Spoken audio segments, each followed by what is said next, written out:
Nahiya ka lang eh. Alam ko yung playlist mo eh. Palagay ko yung buksan mo, papasukin ako yung kanyang ano eh. Buksan mo, papasukin ako.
Hello, everyone, and good evening. Welcome to the Future of Work Hub's IO Graduate Research Spotlight. And for today's session, we're going to be tackling the flexibility of work. But before we begin, we'd like to call on the coordinator of the MA in Industrial Organizational Psych program of the Psych Department and the director of the Future of Work Hub, Dr. Marshall Valencia. Hi, good evening everyone. Sandali siguro itong aking screen. Ayan, kamusta po kayo? Maraming salamat for joining us tonight. But before we start doon sa main part of our program, which is the research presentations of two of our students, today I'm very excited, not just to welcome you to this research spotlight, but also I'd like to introduce something that we believe is long overdue. No? Ito po yung the Future of Work Hub. No? It's a space that connects research and real-world impact in the Philippine workplace. Ito po officially yung lab ng IO, no? UP Psychology Department IO program. If there's one thing that we can all agree on, it's this. Work is definitely changing faster than ever. We are seeing hybrid and flexible work, rapid digital transformation, and of course, may kasamang techno-stress dyan, changing expectations from employees, and rising burnout and mental health concerns. Plus, syempre, may gera pa tayo ngayon. Tumataas po yung gasolina natin, and it has a lot of implications sa personal, social lives natin and sa work lives. Now, these are not abstract trends. They are everyday realities shaping how people work and live. But here's the challenge. We already have research. We already have data. And yet, much of these stays in the academia. Organizations struggle to apply evidence-based solutions, and workplace problems evolve faster than our responses. So, the issue here is not a lack of knowledge. It's actually a lack of translation of that knowledge into impact. Because today, we just don't need more research. We need research that actually changes workplaces. And that is the reason why we created itong Future of Work Hub. At tinatawag namin po siyang FOW. Parang pangit pakinggan. Pero maganda yan. Future of Work Hub. It's an IO psychology lab that connects research, training, and consultation, where research informs practice and practice strengthens research. And what does that look like? First, research. We study real workplace issues. Second, training. We translate insights into practical skills. And third, consultation. We help organizations, in particular may bias po ang aming lab to helping primarily the government, yung ating public sector ng mga organizations. We help organizations solve real problems. Our goal is simple. Not just to understand work, but to improve it. Ultimately, our mission is we want to help create workplaces that are productive, humane, and sustainable. And, of course, to position yung UP Psych Department as a leader in shaping the future of work in the Philippines. And this is where today comes in. The studies that you will get to hear today And also next week, meron pa po tayong dalawa. So I hope you can still join us next week. These are studies on flexibility, job satisfaction, leadership, and relationships. These are not just academic outputs. They are solutions in progress. So as we launch the Future of Work Hub, we invite all of you to be part of this work. Collaborate with us, partner with us, apply evidence-based practices, because the future of work is not something that we wait for. It is something we shape, and we hope to shape it together, no, with you guys. And now, paki-turn on po ang cam, pwede mga colleagues ko po, no, sa Future of Work Hub. Ayan po, ang pupogi, no? Sa ngayon po, all male, no, ang aming team. Soon, sana, may mga magjo-join din sa aming female colleagues, no? So, nandyan po si Ross Villamil, ang aming Associate Director sa FOW. Senior lecturer din po si Ross, and some of you, baka teacher niyo po ngayon, no? Si Sir Ross. And then, yung host po natin, si Jim, no? Yan po ang aming mga fellows, researchers, and also faculty sa IO program. That's Jim. And then, nandyan po si RM Santua. And also, nandyan na ba si Louie? Louie Lau. Hi, sir. Diyan na. Ayan, si Louie. Okay, welcome. And then, I'm not sure kung nakapasok na si Ma'am Peachy, no? So, yan po ang aming team. So you will hear more of us in the coming months as we strengthen po itong aming laboratory. Jim, I give the Thank floor you. back. Thank you. Thank you, sir. Thank you.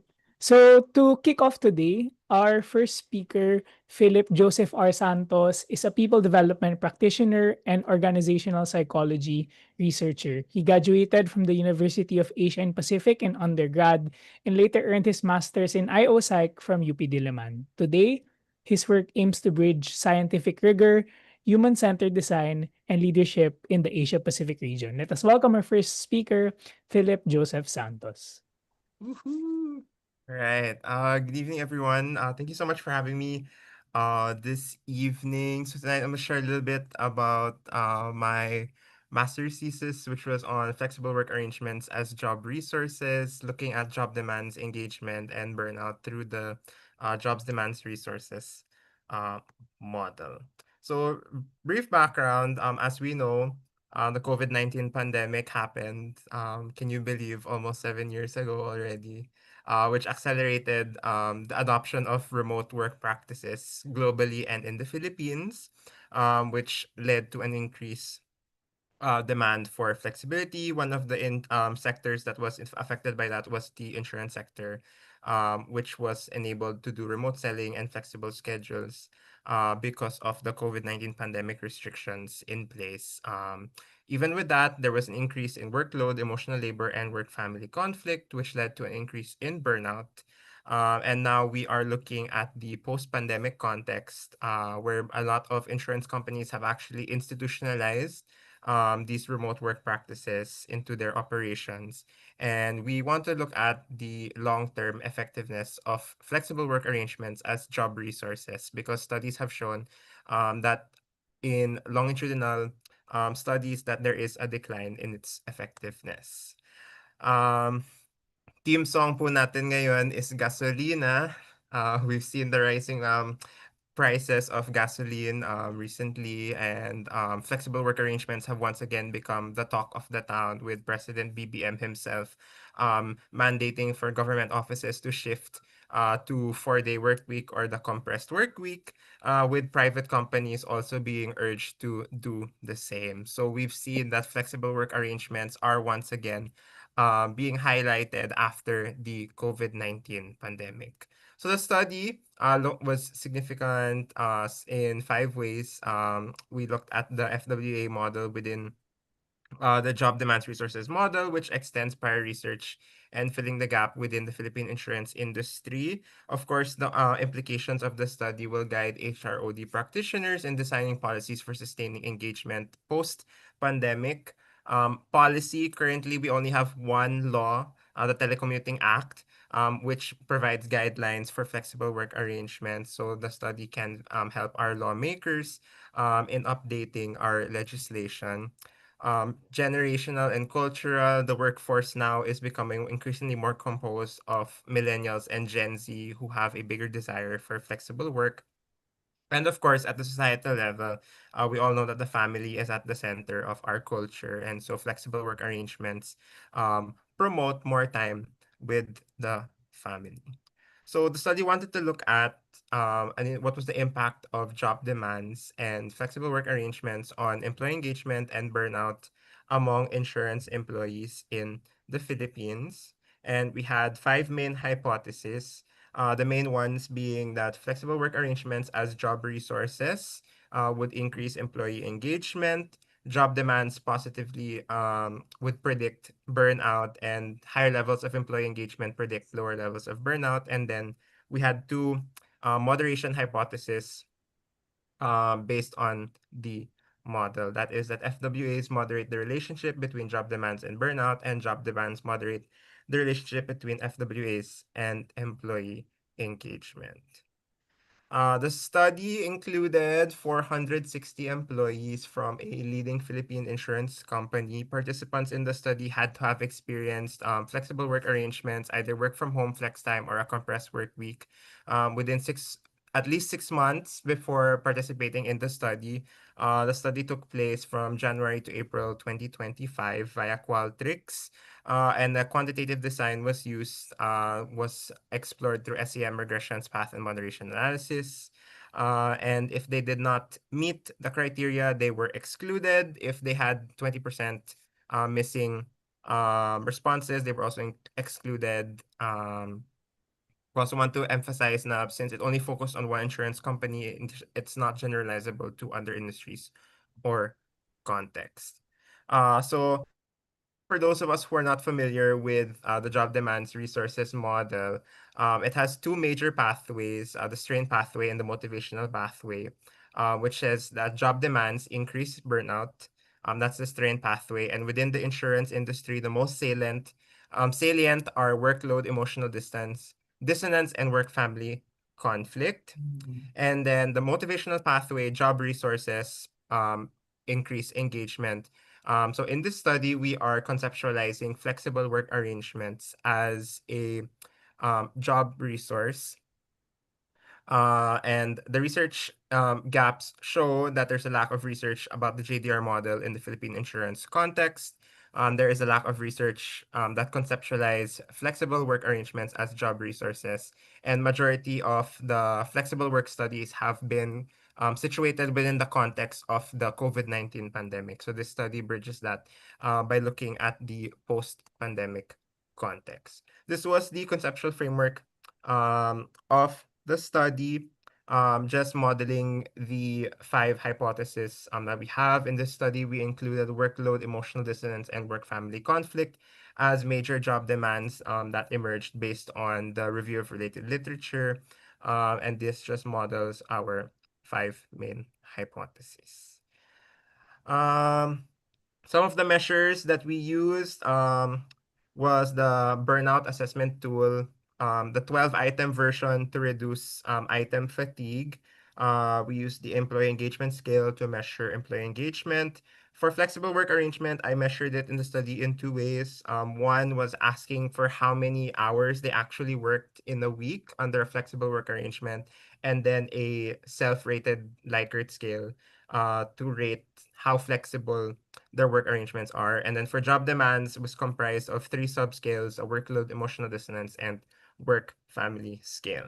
At the end of data cleaning, I was left with 251 usable responses, and then I proceeded with the um, analysis.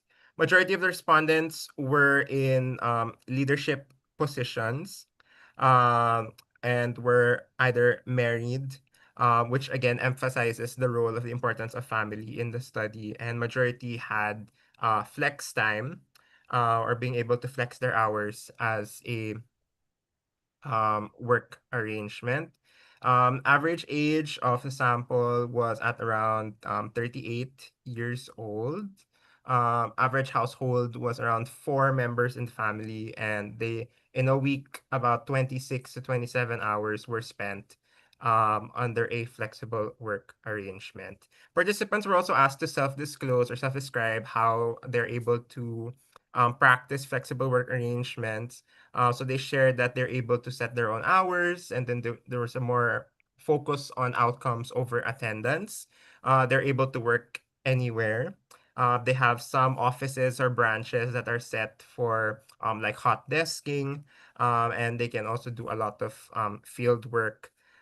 For leadership positions, they were expected more to have a more structured schedule, but for financial advisors, they were given more freedom, and they emphasized that work-life integration was promoted through the implementation of flexible work arrangements.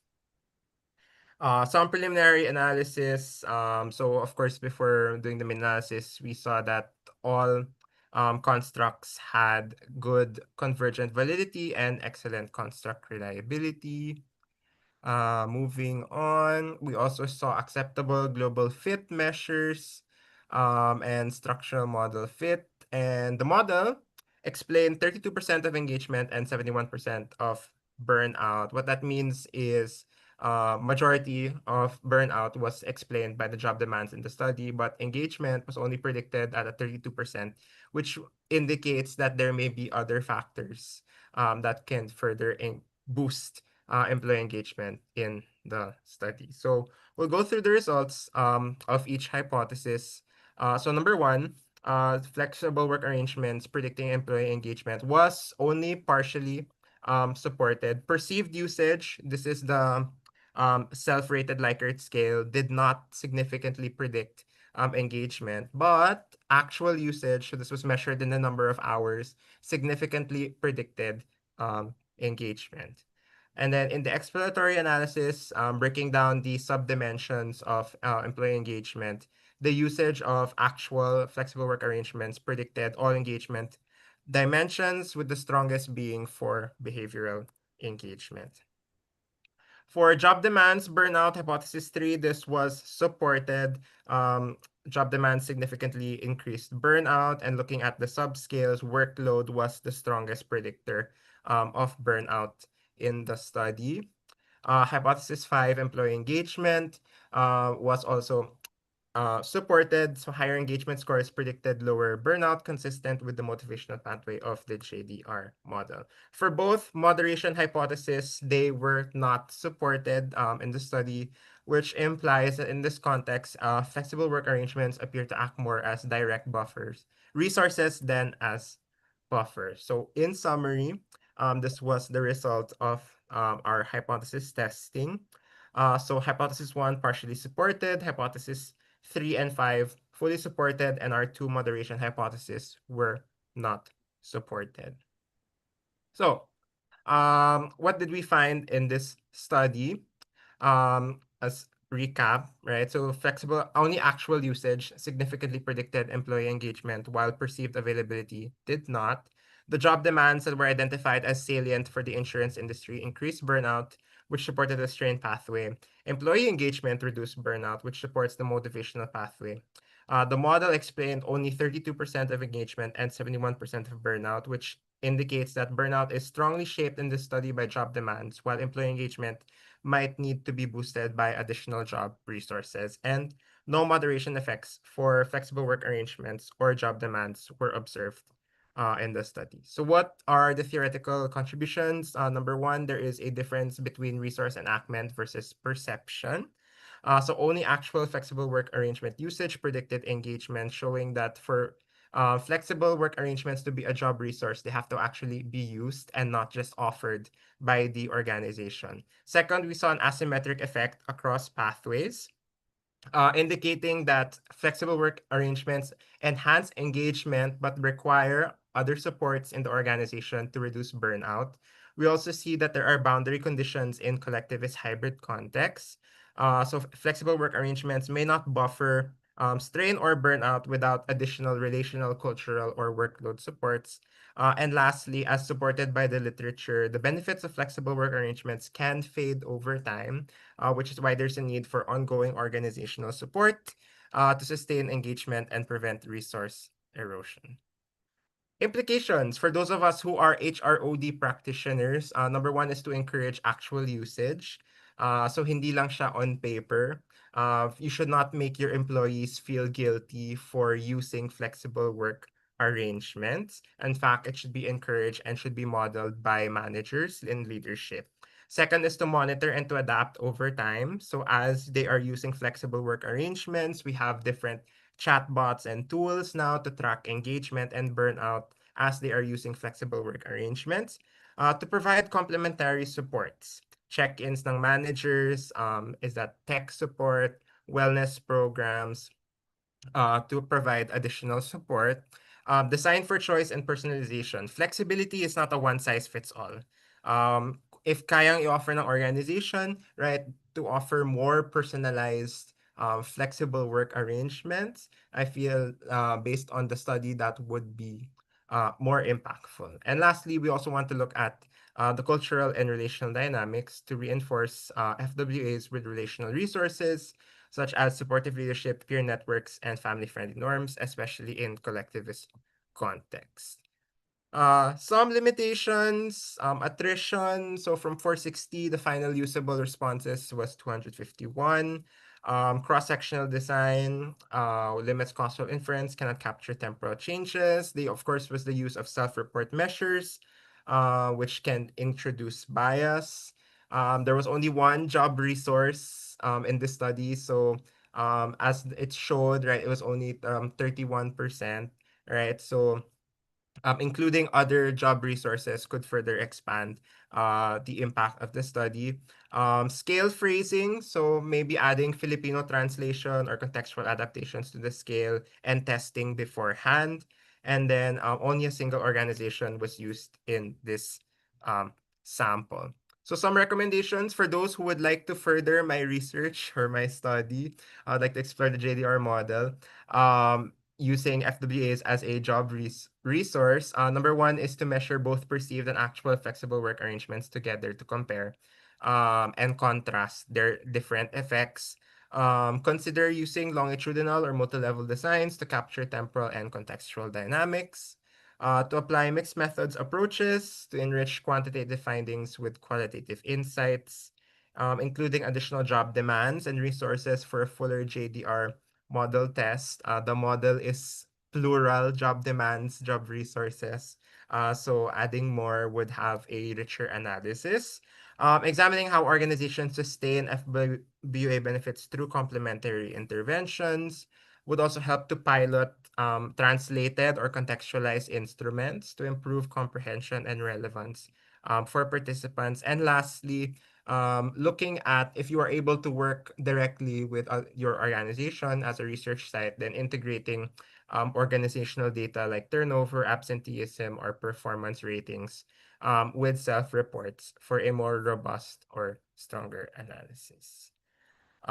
So as we conclude, the study found that the major pathways of the GDR were confirmed, that job demands do increase burnout and reduce engagement, while engagement reduces burnout, right? Flexible work arrangements only work as direct motivators, only if it's actually used, right? Hindi lang siya perceived, while it did not have a buffering effect. Effectiveness depends on enactment and context. Flexible work arrangements work when used without stigma, right? And has to be supported by the organization. It is also not a universal solution. It is a not a one size fits all. So if it possible, the organization works with individuals to find a flexible work arrangement that works. And lastly, we were able to contextualize the JDR framework and still need to contextualize within our culture here in the Philippines, hybrid work cultures, and of course, considering resource sustainability when applying the job demands resources model. So I believe that is my time for this evening, and I will turn it back to our organizers. Thank you, Philip. So, thank you so much. Let's give him a digital round of applause. Ay, nakikita natin yung digital round of applause. Maybe let's take a moment to just digest what we heard. And then if you have questions, please feel free to unmute or send it on the chat box. Or kung talagang super shy, pwede naman mag-PM sa akin or any of the members of the Future of Work Hub. And then we will relay your question to the plenary.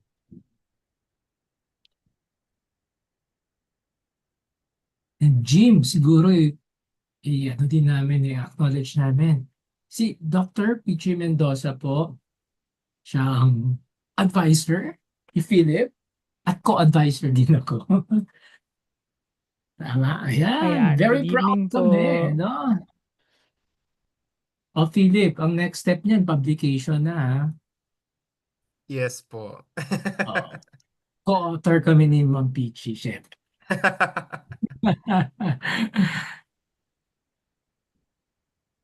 Questions from the floor?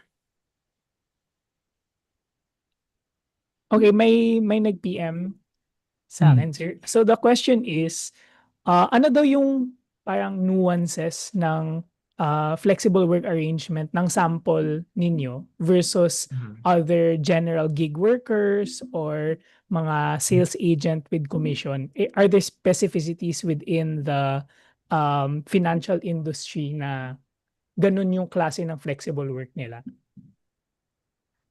So the insight I can only provide is based on the qualitative responses that were provided. So within the insurance industry, the level of flexibility differs based on anong role nila in the organization. So what was observed was kung um, advisor ka or financial consultant, then you have a little bit more flexibility than, for example, if you are a unit manager or a branch manager, or you're actually working sa corporate um, side, then they have a little bit more structured expectations from management in terms of attendance. But majority ng respondents were actually from leadership. I think almost 60-40 yung split. But if you're asking kung may kukumpara ko siya to other samples within the limitations of my data, no, hindi ko siya mabigyan ng comparison. Thank you. My second question po tayo. This study is based on the insurance industry. Would you have Yes. insight on other industries, maybe from your RRL, like energy, power, healthcare, that might also be open to flexible work? And related to that, do you think the Philippines is ready for a 4-day work week? And what could that look like in the future? Ay, yes. The timely question. Usap-usapan yan ngayon sa in the news. So the first question was what other industries have started implementing. Actually, a bulk of my RL looked at yung mga adjacent industries. So I looked at sales, banking, and BPO. So at least within the Philippines and Asia and even sa Western literature, those three industries na medyo adjacent, customer-oriented, customer-facing, or sales-oriented, adjacent, um, have responded well to the implementation of flexible work arrangements. Um, Either pre, during, and post COVID. Um, do we think that the Philippines is ready for a 4-day or compressed work week? I don't know if I can answer that, but I mean, even the government now is scrambling, diba, how to implement that. Si Dole, 'di ba, also has to be will have to update all these policies, procedures, 'di ba? Ang workday natin is 8 hours lang. And then, adopting all of that, the regulatory frameworks, legislature, and then, of course, you have to look at kung kayang i-offer nung organization, um, i mag-close, essentially mag-shut down ng operations, so to speak, for a day. Um, so there's a lot of things to consider. Um, do I think we're ready? I think we are moving in that direction. I think the COVID-19 pandemic really accelerated um, and really forced a lot of organizations to think about. And I think that was one of the questions that I was also looking at in the study. Now that the pandemic is over, some of these organizations are actually institutionalizing flexible work arrangements because they saw that at the height of the pandemic, this works for our people, this works for, engagement, it works in reducing burnout, nagme-meet, in fact, dun sa study, dun sa sample industry ko, they actually saw an increase in sales. Nag-increase yung sales nila during the pandemic, even while they had shifted to remote selling temporarily.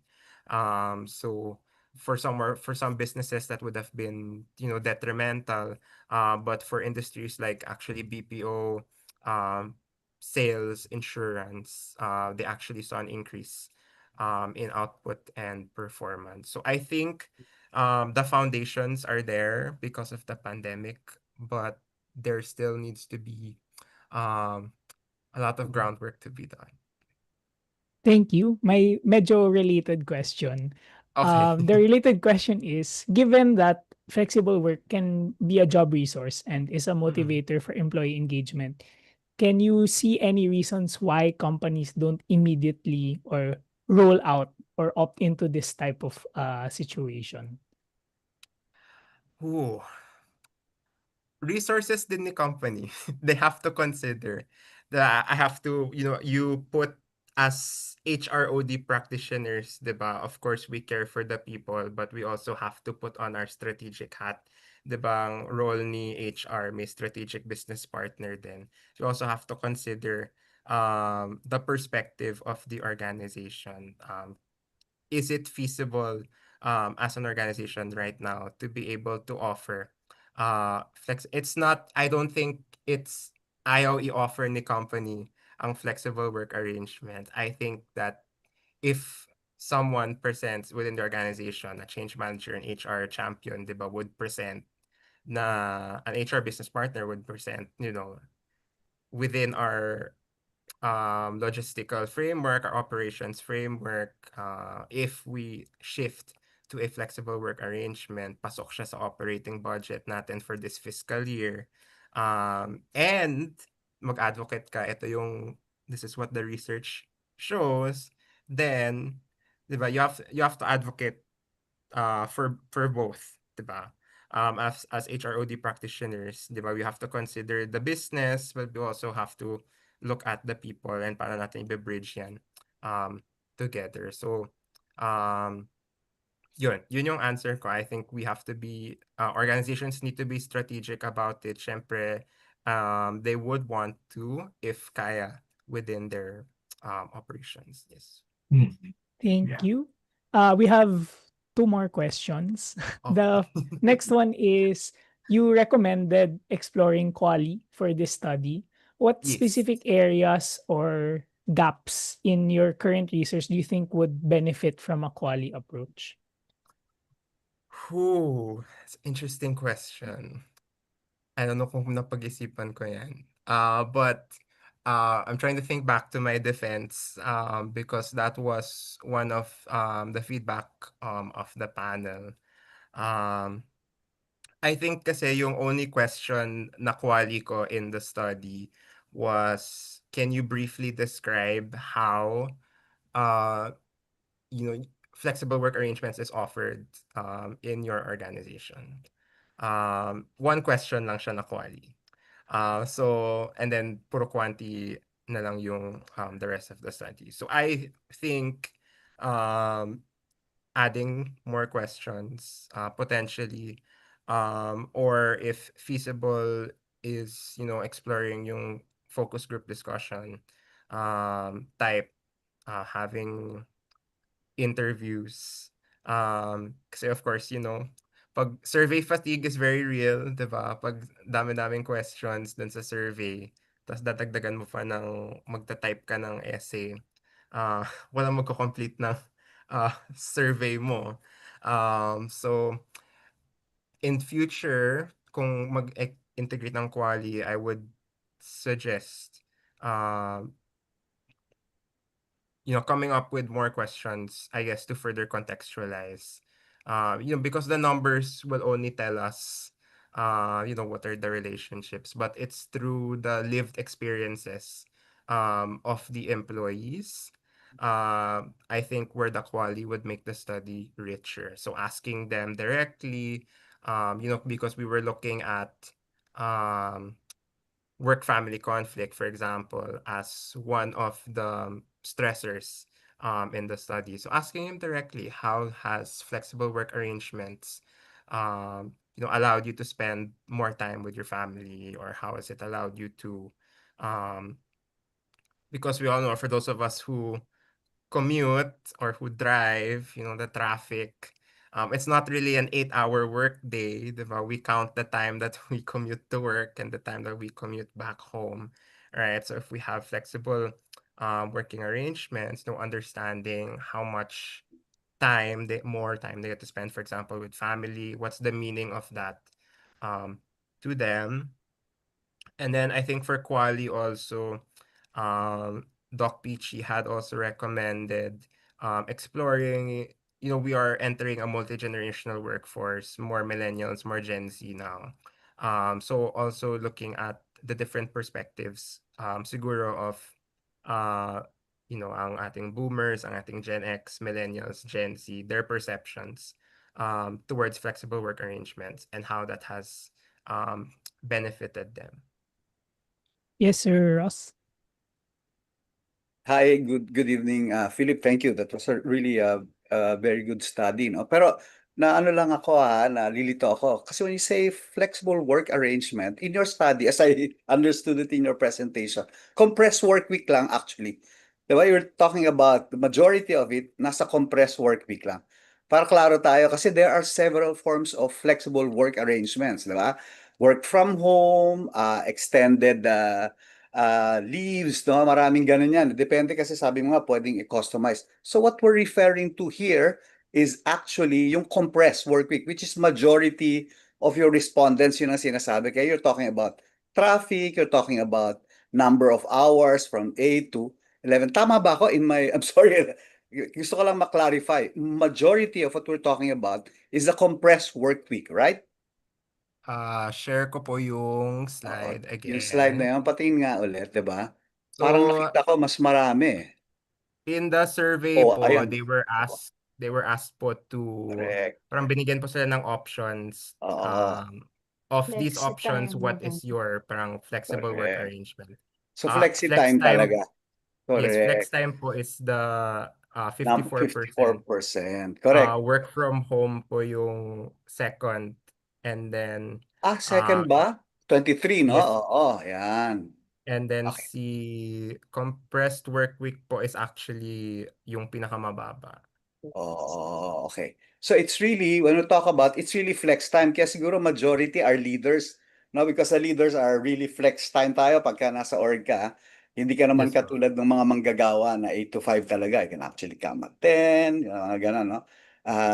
Kasi mas ano tawag dito, mas um, output oriented, no, more than the number of hours na pinakita. So majority dito sa sinasabi mo is actually looking at more or less, no, nasa flexi time, na parang Yes po. gano'n. Parang kung i-add ko yung flexi time at saka compress, it's about 60% of the mode of FWA, no? Yes, in the study, yes po. Okay, all right. Okay.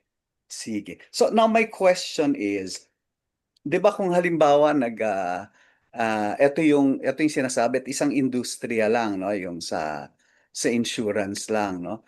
And you're saying also that based on your your understanding of the industry, no, mas nakakagawa ito yung mga advisor, yung mga ano tawag doon? Yung mga insurance Uh, advisor. yes po, consultants and Yung advisors. consultants kasi wala naman talagang time yung mga yan, 'di ba? Are the Yes po. advisors ba regular employees? Usually hindi, 'di ba? Usually No po. they're oo, 'di ba? Parang gano'n, no? So, ang tanong ko ngayon dito, hindi siya sumasagot dun sa burnout, no? Kasi ang studies would show kahit i-compress mo, tumaas yung productivity. That's what you mentioned, 'di ba? Tumaas yung productivity, pero hindi naman din bumaba ang burnout. Tama rin ako doon, 'di ba?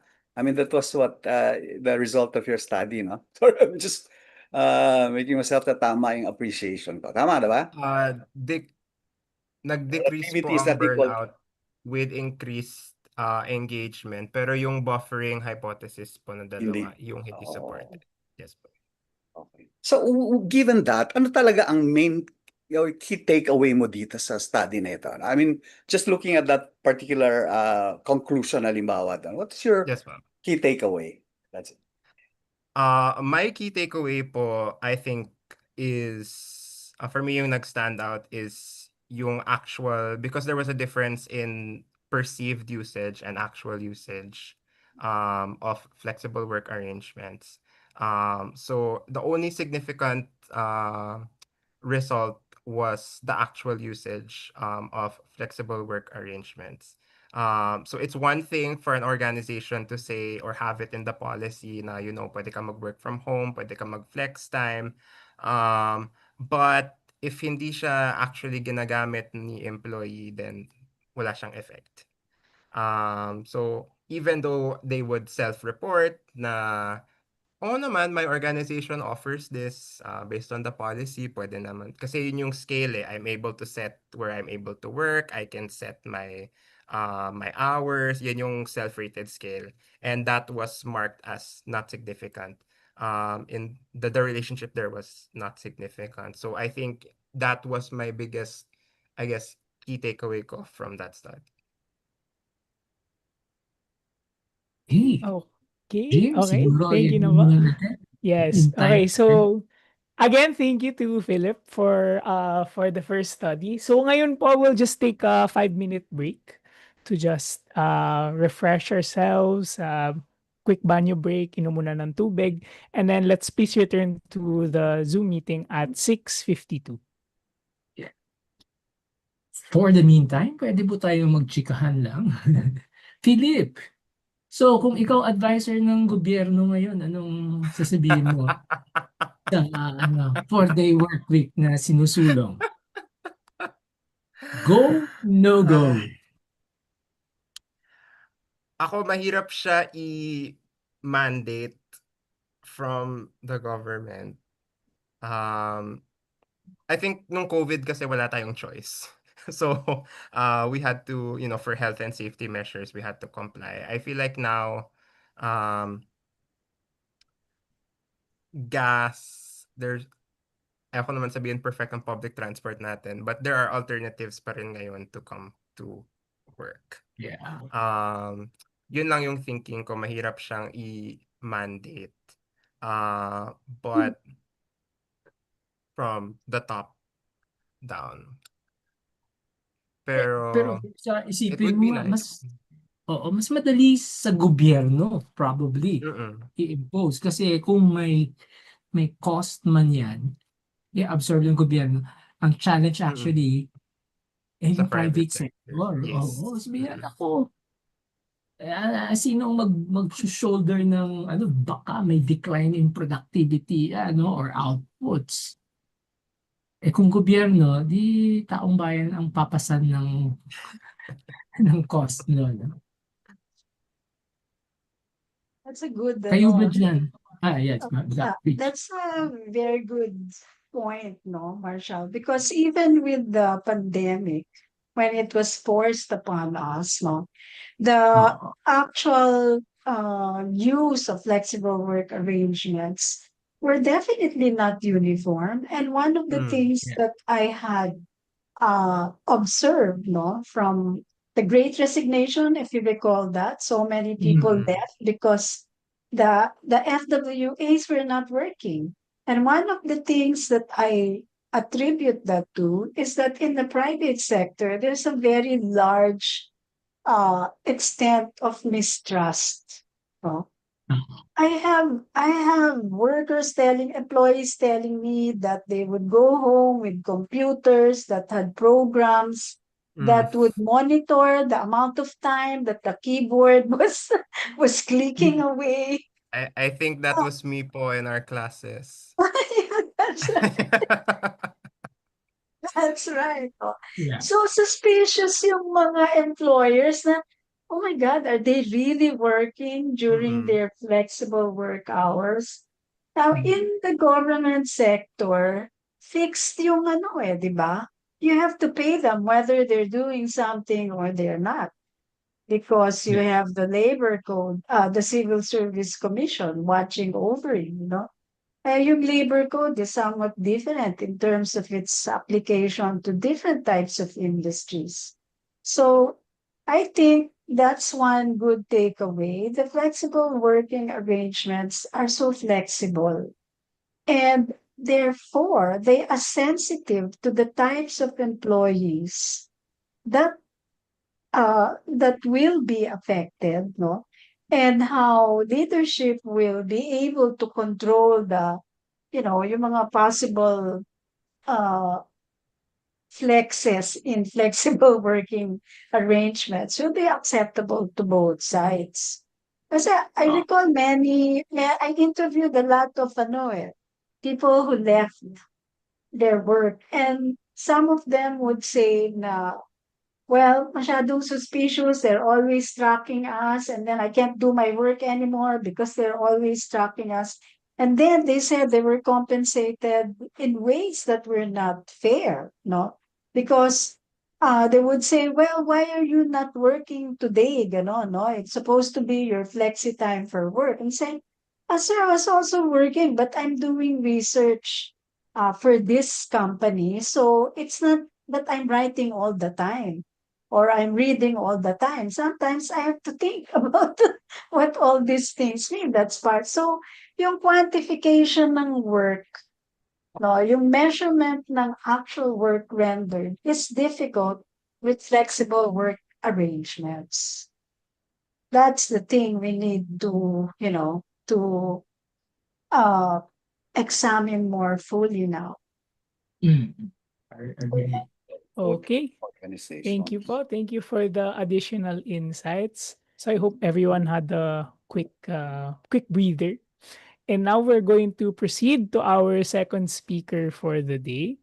So our second speaker is a registered psychologist and psychometrician. He finished his bachelor's degree at the Pamantasan ng Lungsod ng Maynila and his master's in IO Psych at UP Diliman. He is an HR professional for the past 11 years from various companies including insurance, IT, pharma, mental health, and in a school setting. Currently, he is working as a psychologist in public service. Let us welcome our second speaker, Fitzgerald G. Martin. Hello po, good evening. Thank you, Sir Jim. And would like to acknowledge lang din po Sir Marshall as my advisor for this thesis and also Doc Peachy as one of the panel members and Dr. Diwa, one of the readers po for the thesis. So for tonight po, I'll be presenting my master thesis on the impact of the agile methodology on employees' job satisfaction and the moderating effect of perceived organizational support. So, yun po, please bear with me. This has been medyo matagal na po yung research ko, but I hope we still get some insights about its applicability up to today. So just some context lang po about this research. Um, just to give you a background on why this was conceptualized. The study was conducted in 2020 to 2021, right at the height of the pandemic. And back then, before my current role as a psychologist, I was working as an HR process lead for a large multinational organization. And back then, even if I was in HR, we do practice agile as a as a method of work um, even in our work in HR. So that somehow gave me a spark of interest if agile framework is making employees happier at work, and also if because it was during the height of the pandemic, we're receiving some sort of like support from the management as well. So hence I was thinking also if perceived organizational support provides like a cushion or catalyst for the agile experience for making employees happier. So, but beyond curiosity, this research was also a matter of practicality because back then, since I mentioned I was already in an agile organization and also I was working in HR, so hence I do have the connections and data and the respondents already. So actually, one of the things that I do encourage those who are taking their masters and also who would soon be conducting research or their thesis is to also find a research that, of course, sparks your curiosity, and in the long run, you have access to the data, so that it'll be easier for you to um, get the respondents that you have. So there, enough with the preliminaries. Now, before we dig deeper into the research, I would like to maybe introduce first what Agile is all about. So, for the benefit then of those who don't know, so the Agile methodology is a working system that is composed of several frameworks and practices that is used in organizations today. So, it's primarily a project management strategy before, but now it has become a working system, no, for some organizations. And in terms of the design, it involves constant collaboration with stakeholders and continuous improvement per iteration. So it has a lot of practices that for you to be able to deliver work. But what's important is that before you deliver the actual work, there's some sort of like a loop of um series of activities to be done before you can be able to release it. Parang ganun po. So, wait lang. Allow me to um play this video so that I can explain it further after this. Hold on, parang I forgot to share my audio. There. What is Agile project management? Think of Agile project management as a flexible, team-based approach to delivering projects. Unlike traditional methods, Agile adapts to changes quickly, making sure your product is always on the cutting edge. First up, we've got sprints. These are short, focused work sessions where a team sprints towards a specific goal. It's like a relay race where every lap is a new opportunity to improve and adapt. Next, communication is king in Agile. Daily stand-up meetings keep everyone in the loop. This isn't your boring Monday morning meeting. It's a rapid-fire update session where problems are tackled head on. Agile isn't just about getting things done, it's about getting things done right, efficiently, and in tune with every evolving market demands. That's just a small taste of what Agile is. Follow for more project management and career. Okay. So as the speaker has said, no, parang it's more of like delivering work in a team-based approach instead of like a one huge department who has specific tasks at hand. So the design is to deliver work in small increments such as known as sprints or iterations. And we seek regular feedback between the business and the customer. And the quality of the work is tested even before it is complete.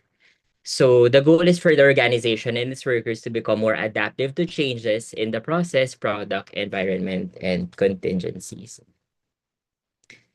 So it emerged in the early 2000s, and it was developed by software and programming industry.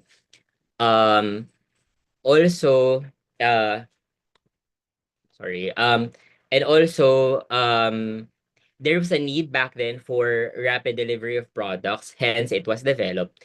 And it's commonly implemented and used in egalitarian low formality organizations, such as what you see right now on screen.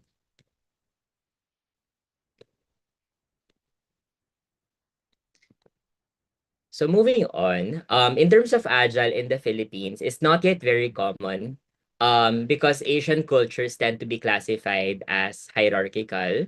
in which Agile is not compatible.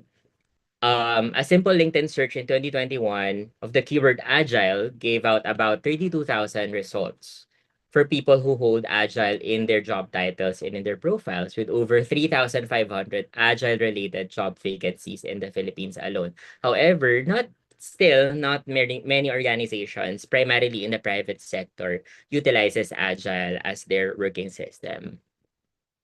And also because of this, little research was done. And in one local study, Agile led to greater learning and enhanced teamwork among employees. So, meron siyang benefit, no? However, hindi nga lang siya ganun ka-popular. So, hence this research was sort of like it wants to further do some research pa on its applicability. Now, in terms of review of literature, I'd like to focus on these two aspects, which is Hackman and Oldham's Job Characteristics Model, or JCM, in which it has 5 core job dimensions, which prompt 3 CPS, or critical psychological states. So later, I'm going to show a framework on that. However, it's also important to note that um, the CPS, the critical psychological states, as long as one of those is present, still employees tend to be satisfied, no? So that's what the Hackman and Oldham's JCM model states. And also, POS, or perceived organizational support, is the extent to which the organization values the employee's contribution and cares for their well-being. So during the pandemic, this is very salient. No, a lot of the organizations had some support for their employees, primarily on financial and even on work from home setup, as stated before by Philip. So a lot of the things that happened during the pandemic somehow made the employees feel supported by the organization, at least for some, no. Um, so that's my um uh hypothesis back then. And also, as I've said earlier, this is Hackman and Oldham's JCM. As we can see here, there are CJDs, or core job dimensions, such as skill variety, task identity, task significance, autonomy, and feedback, that are catalysts to critical psychological states, or CPS. These three, skill variety, task identity, and task significance, pretty much supplies experienced meaningfulness at work. And autonomy is a catalyst to experience responsibility for outcomes at work. And feedback is actually a catalyst to knowledge of actual results.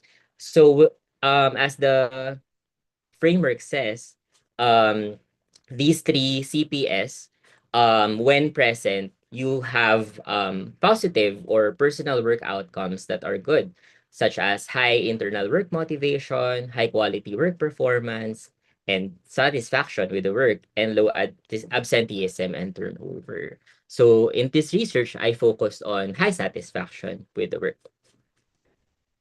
So some other literature review states that agile use has a direct effect on job satisfaction, as said by Tripp and Riemann Schneider. And also, the use of agile methodology brings higher job satisfaction, enthusiasm, and positive affective organizational commitment to employees. So right now, if you're considering if you'd like to employ agile, so some literature has said already that there's some sort of like effect. But for me, I'd like to see first its applicability in the Philippine setting. So in terms of the conceptual framework, you can see that um, the framework that I've seen earlier is already here, but I added the presence of agile methods as the precursor in order for you to be job satisfied, and also perceive organizational support as a moderating variable for this research. So in terms of the objectives, I'd like to examine the method in the context of Hackman and Oldham's JCM, and obtain the evidence on the impact on its job satisfaction. and to assess the role of POS in the agile job satisfaction relationship. In terms of the specific research questions, I'd like you to maybe focus on the mediating variables. It's the CJ core job dimensions that I've mentioned earlier and the critical psychological states. And then POS, as I've said earlier, is a moderating variable. So the yellow boxes specify the mediating variables, and the blue one is the moderating variable. So in terms of the measure that I used for this research, it was the Job Diagnostic Survey, or the JDS. This is the same scale that was proposed by the proponents of the theory, which is Hackman and Oldham. This is used for assessing motivational components for the job. And its main use is for the diagnosis of jobs as an input for the redesign of work back then in 1974. And its items are answerable in a multi-point Likert format, ranging from 1 being the lowest and 7 being the highest. So for this research, this was used to measure CJD, CPS, and the job satisfaction. And of course, for the perceived organizational support, it's still, as the namesake, it's the survey for POS. This was proposed by Rhodes and Eisenberger in 2002, which is 36 items that were reduced to 8 items, no? But it has high internal reliability of 0.93. So in terms of the respondents for this research, we have about 494 usable respondents after eliminating those who didn't fit the criteria. And these are full-time employees with at least 6 months tenure. And they are working either in an agile setup and a non-agile traditional setup. So I wanted to compare the job satisfaction between agile and non-agile and see if there's any difference. So hence it was intended for the respondents to be a mix and diverse. Sorry, just to elaborate further, in terms of agile, we have about 300, or a large number, who belongs in agile, and non-agile of about 184. So in terms of the procedure, the 40-item survey questionnaire was uploaded in an online survey tool, and it was utilized using the non-probability sampling technique because the research would be targeted to those who meet the criteria. And it was posted on social media platforms for a wider search for respondents. And the analysis of quantitative data was done through Jamovi, a free statistical software. And also for the main analysis, the researcher utilized regression analysis using the simple mediated moderated approach by Preacher and Hayes. So some ethical considerations before we proceed with the results. The use of online survey tool poses an advantage to uphold the social desirability and to keep the minimum, kept at the minimum the anonymity of the respondents. So the personal information also was not collected to ensure confidentiality, and the analysis of data is done in aggregate, and no identifiers to link their personal information. And informed consent is also utilized, no? The mere selection of agree and continue is there. And for future research then, I've uploaded the anonymized data in an online repository for people to utilize the data as well. So in terms of the results, the correlation among the variables showed significant values, okay? And all observed relationship were in the expected direction. As the results state, there are no direct effects on job satisfaction for Agile, but rather had indirect effects on some of the variables within the framework. And it's interesting to note also that as employees tend to use Agile for a longer duration, they tend to experience higher skill variety, task identity, autonomy, and responsibility for work outcomes. So later po, I'll dig deeper on how this is applicable in the HR or in the workplace. So the results of simple mediation analysis also indicated that the presence of Agile had positive effects on the skill variety, task significance, autonomy, and job feedback. And also, um, the results also supported the positive correlations among the variables in the JCM. However, it's interesting to note that POS, or perceived organizational support, had no moderating effect towards this relationship. So let's move on to some of the discussion items. So agile practices, as I've said earlier, there are things that um that is unique to agile method, no, such as iteration planning, daily stand-ups, and iteration retrospectives. So these activities that are salient in agile are linked to skill variety, autonomy, and feedback. So in agile, the tasks were identifiable and meaningful as well, therefore affecting task significance. And also, the study is consistent with the main framework, which is in which this research was based, which is the JCM. Okay, so how is this applicable to organizations now, whether you are in agile or non-agile? So when employees have skill variety, experience meaningfulness at work, autonomy, and given feedback, it provides a positive effect, and they are likely to be satisfied in their jobs. Okay, so um, the important thing about this research is to note that in Filipino settings, skill variety, experience meaningfulness, autonomy, and feedback are very, very important to Filipino employees. Okay. And further, in terms of theoretical contributions, it advances previous research because, as stated in the review of literature, it has direct effect. However, in this research, I found out that it did not have an indirect effect, but rather a more indirect effect in some of the JCM models. And also, um, it investigated CPS variables, thereby looking at the whole JCM and not just parts of the JCM. Because in some of the research that I found, it's just parts of the JCM model. But for this research, it's more of like the whole model that I looked into. And that the JCM is applicable in the agile context as well, and showed that variables in the model play a role in affecting the job satisfaction of the team members in agile.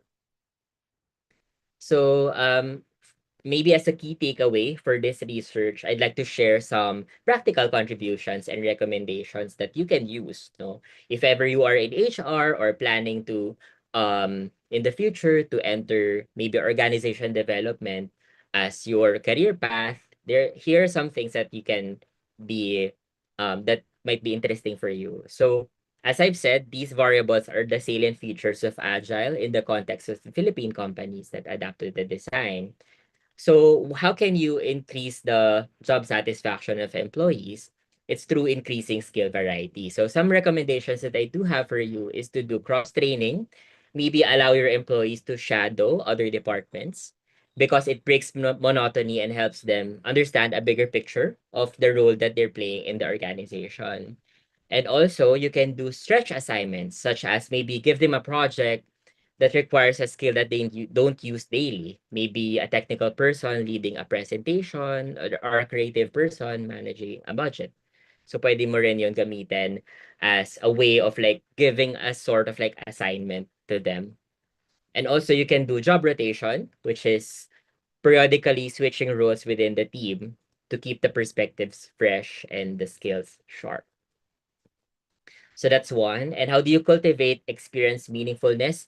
Maybe you can share client win stories or testimonials. Maybe you can get positive or negative feedback from your stakeholders or clients and let them see how the specific task improve a customer's life. No, so it provides some sort of like um a direct effect on the employee that I do have a contribution to this person's life. My work has a contribution to other people. No?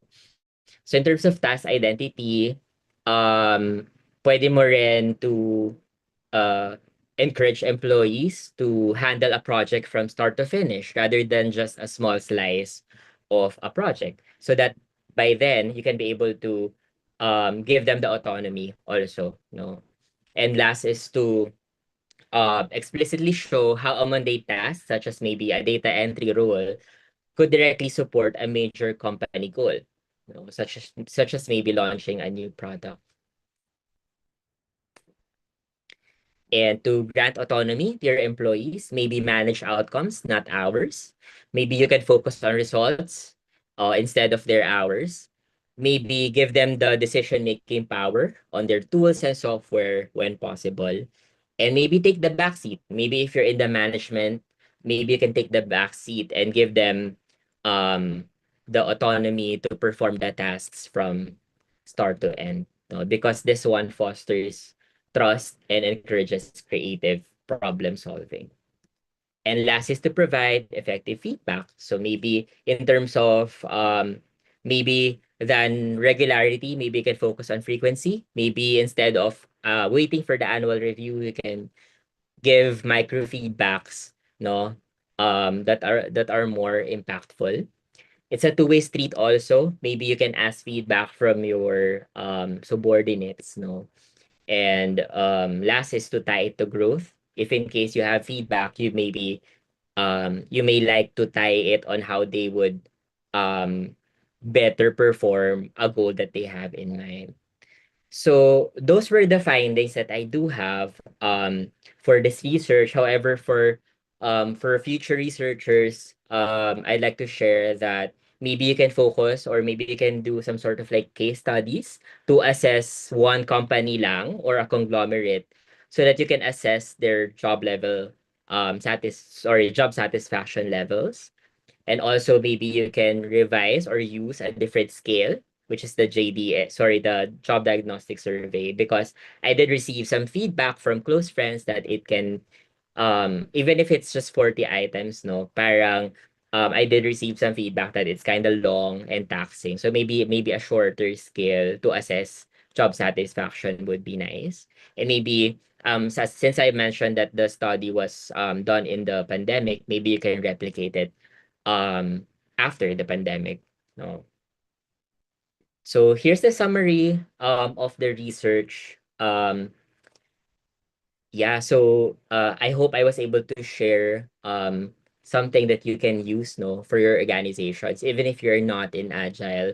And I do hope that your employees stay satisfied in their organizations where you belong. Thank you so much for listening. Thank you, Fritz. So now we open the floor for questions.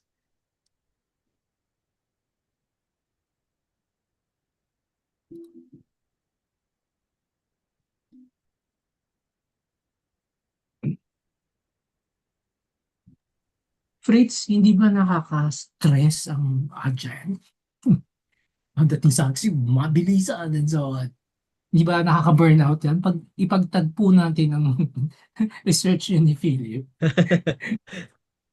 Gusto ko marinig yung feedback ni Philip. Pero um, siguro for me, no, even if back then I would admit that even if the work was pretty stressful, and to add to that, no, the pandemic came, there was some sort of like satisfaction pa rin that we were able to parang the practices that we do, even if we shifted to online, kasi the practices back then was pretty much like done face to face. We really meet as a group. We do stand-ups as a team, talaga like face to face. But we shifted entirely to virtual, and we utilized several websites to do that.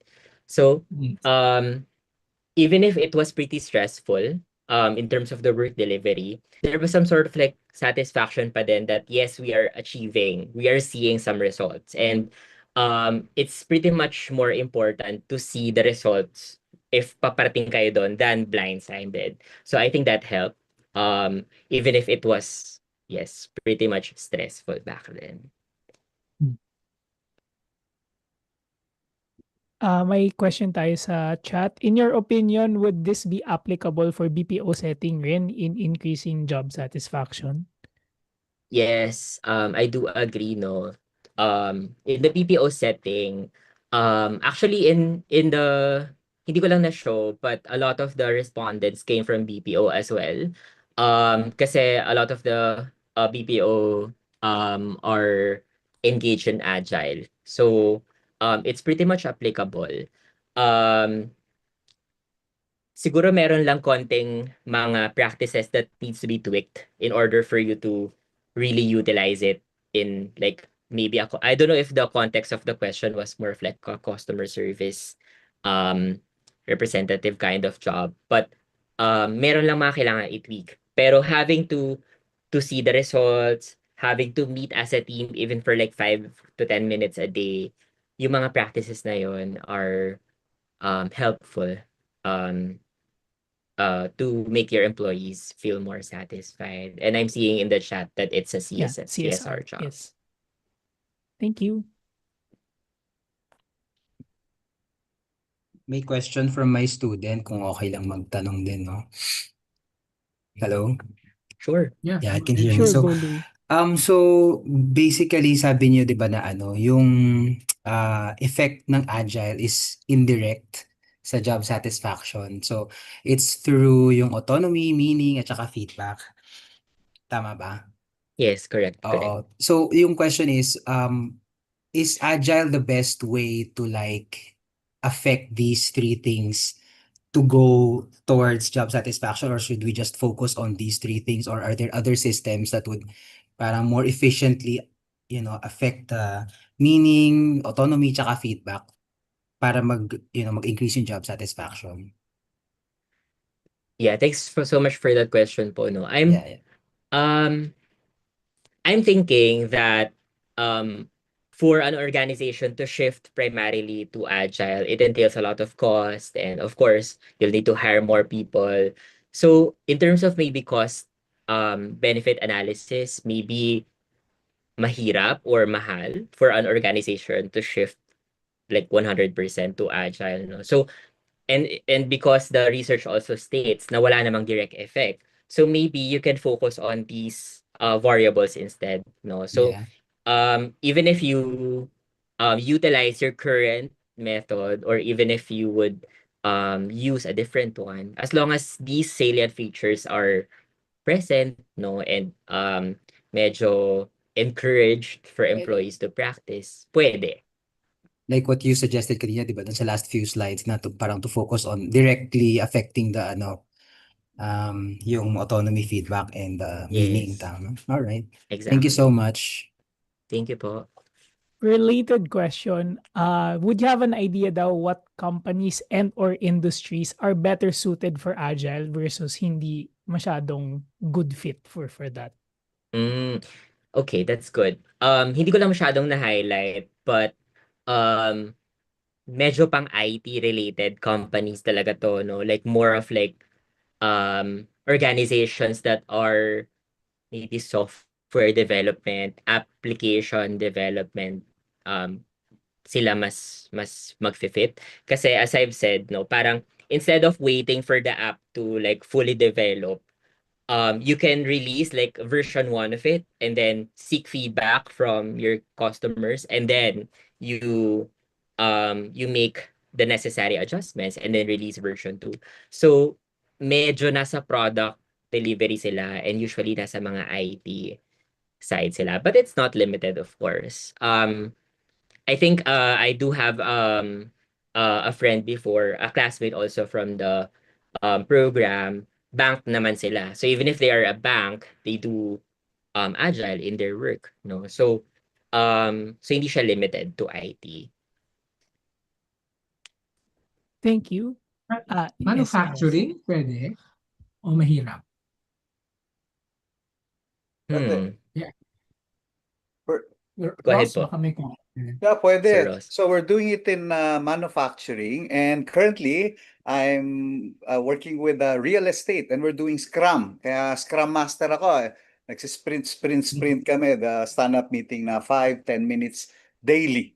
no? And like what Fritz mentioned, ginagawa siya ngayon virtual kaya mas maganda. But it's maganda 'yon kasi from waterfall, ito yung from waterfall to agile, yan yun eh. Mas mabilis ito yung pwede ka may version 1, version 2, no? Because you're not running a marathon, you're running a sprint. Kaya ang tawag nila doon sprint, no? Pero ako, yeah, it can be. Pero ako may tanong ako, Fritz, no? So in a culture like ours, na masyadong high power distance, no? At saka mataas ang hierarchical norms. Boss, sir, ganun pa rin tayo, no? How would Agile affect these cultural norms na sa atin? Kasi ang problema ko dito, no, I'm actually in that now, no? There's a tendency pa rin na, di ba, pag nagsalita ka din, una, matanda na ako. Pangalawa, akala nila maraming experience. So, there's a tendency na sasubvert ko yung kanilang mga ideas. And the whole purpose of the sprint is for everyone to, spontaneously, give their ideas, So, yun ang tanong ko, how can Agile address that? Because remember, Agile wants us to be autonomous. Agile wants us to be, yung talagang, ano tawag dito, yung incremental changes na hindi sanay, kapag lalo na pag merong power distance. Bossing yan, mas matanda yan. Now, baka sa mga nakita mo, paano ito ina-address ng Agile? And I'm seeing it right now, no? Maybe you can help us. Okay, thank you po, sir, for that question. So, ano po, no, I think, tama kayo in the Philippine context. Yung slide ko kanina about it, talagang ano siya very minimal right now in the Philippine context kasi nga po, we are really power driven, we are hierarchical. So, siguro nahihirapan some organization. I don't have the data right now that would specify that, but siguro sa mga nabasa ko and sa mga natanong ko, medyo hirap sila to implement it because nga po of the way we work, no? But nonetheless po, I'm thinking na the ways for the organizations to maybe slowly shift to that is maybe it really starts with the management level eh. Yung nasa top down po talaga the approach. If the management would like their to maintain their parang yun nga power and their siguro yung level, yung distance and whatnot. Kung gusto nilang i-maintain yun, then agile won't work, definitely. But if they would be open to maybe have equal footing with anyone, they get opinions even down to the line, okay yun. So, nasa management talaga the burden. Unfortunately, for those who are listening right now, if you want to shift to agile, then the burden is yours, to begin with. And kayo yung medyo mag-change and mag-adapt. Yun po. And I'm open to Sir Ross kung meron po kayong additional to that. Being an agile also. Oh, Yeah, perfect. I'd like to just emphasize, no? The leadership, top management has to really model the way, no? Kailangan yon because essentially that's what's happening, no? Because marami pa kaming mga boomers at Xers doon, and we really have to even ask them to join the daily stand-up meetings or the daily meetings, just to really for them to realize like ideas can really come from all levels, no? Hindi lang the ideas are always on top. Essentially that's what Ajay wants to promote. So I completely agree, Fritz. Thank you. thank you po. One last question galing sa Q&A. This is a follow-up to a previous question, but the question is, what are the indicators or factors that we need to consider for us to know that our industry / an organization would benefit more from an agile methodology? I think nanggagaling to sa konteksto na-mention natin IT and then manufacturing. So what kind of traits should we be looking at from industries to know na it would benefit from agile? That's a good question. Actually, it's difficult, to specify traits talaga. Especially, maybe si Sir Ross is a Scrum Master, baka mas alam niya. Like, but if you can help me, Sir Ross, but maybe on my perspective as maybe a user siguro, Kasi nandun kami sa ano nasa field kami. And I think from my end lang, no, maybe ulitin ko lang yung sinabi ko kanina na medyo nandun tayo sa if you're more on the product delivery side, pag medyo ganoon yung inyong produkto, yung inyong um ginagawa ninyo, pwede to utilize agile. And i-reinforce ko lang din yung question kanina na kung yung management nyo medyo open to maybe cool yung vibe, no, na parang you can just call anyone with their first name, parang ganon. So medyo ganon kasi this organization that I'm with before, you can call even the top management with their first name. So pag medyo ganon yung dynamics, medyo some sort of like indicator for agile. And I'm open to suggestions po kung may idadagdag. Okay, okay na daw si Sir Ross. Okay, so let's give Alright. a warm round of applause, virtual round of applause to Fritz. Can thank you. So that I are we going to send a copy of the slides or a link to the research, Sir Marshall, Fritz, Philip? Oh. Oo. So option kung papayag po si Fritz Oo, at saka si please. Philip, they could send Oo. out yung kahit yung PDF copies na. Tapos dadagdag ko lang yung pangarap namin sa IO talaga. We really publish. I mean, there are a lot of really very good papers na siguro i-publish na natin and we lead the way, no? The IO will really think of a publication where you can have a venue to really anong tawag dito, highlight and showcase, no, these wonderful studies. And very good. For the two studies, very, very good, no? Ayan, thank you po. So, Sir Marshall, any closing remarks? Yeah, again, congratulations, Philip, Fritz. Maraming salamat, no, sa pagpaunlak nyo sa invitation. We are looking forward to many other studies, no, kasi ang dami na pong outputs na nangyari sa MA program. Hindi lang po masyado namin na-push, no, but with the FOW, no, the Future of Work Hub in place, we will push all those three avenues, no? Research, so we will have a lot of venues like this. We will push, no, for publication of student papers and yung faculty din. Meron po kaming mga ongoing na mga research projects. And then we were going to push as well, no, yung training component. May mga naka-line up na po kaming mga trainings, and we are primarily designing this to help yung mga government organizations. Open din syempre kami sa private, pero sabi nga namin, sisingilin po namin ng mahal. No? Kailangan pagsilbihan po natin ang ating bayan, ang gobyerno natin. And we are also going to offer, no, consulting services. So this is the start. We shall see you next week. May two more po kaming presenters Ito na po ang very presenters interesting natin din. next week. Yan. Si Sam, she did work on servant leadership, no? And Sam is actually one of the key executives sa McDonald's. And then kay Glency, interesting din itong study niya. No? It's about workplace friendship. Right? So, we will hear from them next week. Again, thank you. Thank you po to everyone. Thank you, everyone. Have a good evening.